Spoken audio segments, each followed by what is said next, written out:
Hey folks, so recently I've been toying around with making my own repro cards for the Megadrive, the Genesis, and I thought today I could show you how I'm making these. So essentially you need very few things. So in this case you just need a donor card. Here I'm using Taz. I have a few of these. I don't actually have any sports title, or very few, and no doubles in that category, so I have a few copies of Taz, so I'm going to use one of them. This is a 2 megabyte game. This will be important afterwards. You also need a screwdriver to open these weirdly shaped screws, sort of like the Nintendo NES and SNES cards. This is a different one. You'll find that on eBay. And lastly, you need an EEPROM. You don't actually need the socket. In fact, you don't need that at all if you want to close a card. You'll need some solder, and you will need a desolder tool of sorts. This one is a heated pump. I have a desolder gun, so I'm going to use that myself, but this one works just fine for any other uses. And it's very inexpensive, so I definitely recommend you get one of these. So here I have opened the cart, and that's what inside. You see that single big chip where your game actually is, and there's a grounding capacitor and not much else. So the board itself is called a PCB, part component board, and this is the ROM I'm going to use here. This is an M27C160, and this is the one you have to use for 2 megabyte games. And games come in various sizes, so you have 512, 1 megabyte, 2 and 4 megabyte, and these require different EEPROM based on the size. So I have included the chip that you need to do for each size here on the screen. These are EEPROMs. You can I'm pretty sure you can find a PROM equivalent. I haven't done much research in that, but I have a few of these anyway, so that's what I'm going to use. First order of business is to actually remove the chip from the PCB, so I'm going to use my solder gun here and get to work. There you go, that's all the solder removed from the pads, and there's actually pads only at the back, so here I'm just pushing the legs very gently to remove the chip, and there you go. That's the Sega chip with Taz on it removed. You can see there's no pads on top of the card, so this makes it much easier to actually remove and resolder the chips. Anyway, before we put the new EEPROM in there, we actually need to put something on it, so we're gonna have to program our EEPROM. Also, at this stage, I should mention why you don't need a socket. Well, it's essentially because the card is only so thin, and this is where your EEPROM would actually be.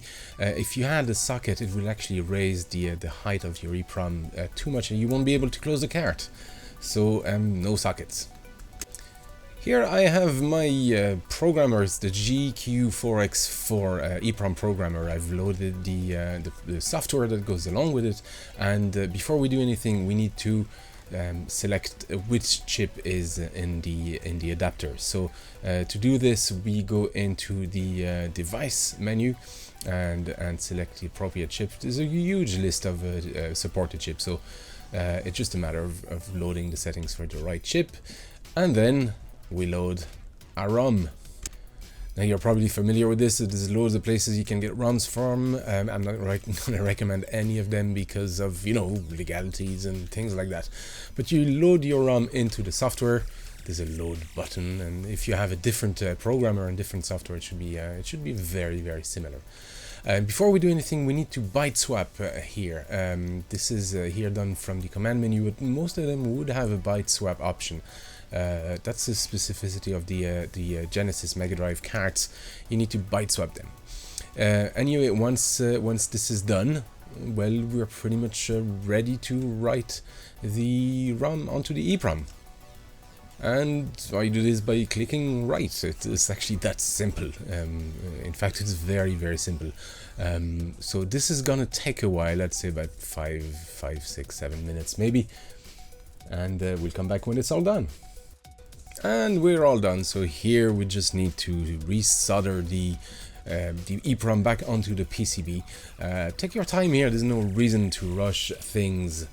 Once that's done, well, you have a nice new PCB with a nice EEPROM on it. You could actually cover the top of the EEPROM, but since this will be back into a black cart, there's no reason to. The top of these EEPROMs is actually UV sensitive, and this is essentially how you erase an EEPROM. You expose it to UV light, but since it'll be nice and dark in the cart, there's no need to put a sticker there. So we're in my game room here, and this is where I have my Megadrive actually. So we're gonna test our new cart. It's a bit odd having a Taz cart knowing there's Casltevania Bloodlines in it, but there you go. I will have to make a sticker for it at some point. It seems to be booting fine, and we'll know very soon. There you go, Casltevania Bloodline. So all in all, you don't actually need much to make your own repro carts. You need a donor cart, you need an EEPROM, you need some soldering iron. They can be very cheap, and a desolder tool. That again, you don't have to go for the full desolder gun. You can get a heated desolder pump for quite cheap on eBay as well. The only expensive thing will be the EEPROM programmer. These will set you back at least $100, maybe more. But they're worth it if you want to do any job of that nature in the future. And well, considering the price of some games, it might be